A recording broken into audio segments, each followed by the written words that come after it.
Yo, what is up guys, it's Kobe, back today with another installment of my Black Ops 2 weapon breakdown and comparison series. In this series I compare two weapons in their raw and naked form, and in today's video we'll be covering the SWAT 5.56 and the M8A1. These two are the burst fire assault rifles in Black Ops 2, and as always I'm going to be going over the stats, characteristics, and just some basic features of each weapon, and just try to figure out which one is better. So without wasting any more time, let's get started. Taking a look at the max damages, the SWAT 5.56 is packing 40 points while the M8A1 is at 35. So both weapons do have the ability to kill in 3 bullets, however the 3 bullet kill range is ridiculously small with the M8A1, about 2 to 3 steps away from you, so you might as well chalk this up as a 4 bullet kill weapon.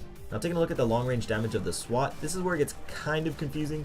After the patch, the SWAT was supposed to take up to 6 shots to kill at long ranges, which means we would have to have at the most 19 points of damage long range. But if you want to test out the weapon, it never takes more than 4. Even with a silencer, 4 shots to the chest will take him out, which is obviously a good thing if you do enjoy using this weapon. It is crazy powerful, and if you're accurate with it and have a good shot, it will never take more than 2 bursts to kill an enemy, even across the map. The long range damage of the M8A1 is also a tad bit confusing because of its inconsistency. I like to think of it as a 4 to 5 bullet kill weapon, but occasionally it just seems like enemies of the freaking Walking Dead are coming at me and eating like 5 bursts rather than 5 bullets, but overall it's still a pretty good medium range weapon. Moving on to the rate of fire, the SWAT is considerably lower at 550 rounds per minute compared to the M8A1 at about 760 rounds per minute.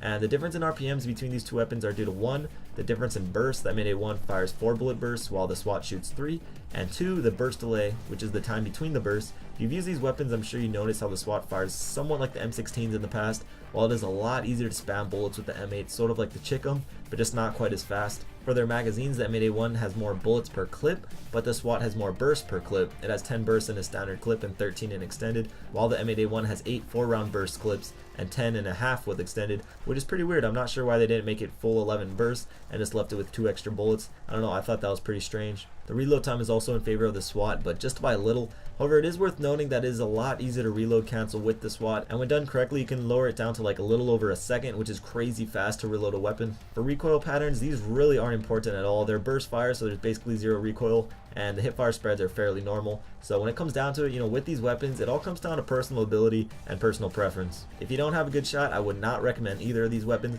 but if you have a pretty decent shot, it still depends on your playstyle. If you like to stay back, keep your gunfights long range, I'd recommend the SWAT because of its ridiculous power. But if you're really aggressive and plan on seeing more guys in like medium to close range, I'd go with the M8 because you can just unload a lot more bullets a lot faster. But what do you guys think? Which gun do you prefer? For me, I'm an M8A1 kind of guy, even though it does drive me crazy sometimes when I get like 50 hit markers, but overall it's just a better gun for me. But let me know what gun is better for you in the comments down below. But that's the end of this comparison. If you have a suggestion for the next one, feel free to leave that in the comments as well. Also, if you enjoyed the video and want to support me and support the channel, likes are always appreciated. But anyways guys, that's it for today. I hope you enjoyed this quick little video. Check out my last 2 videos if you want, and I'll see you guys later. Peace.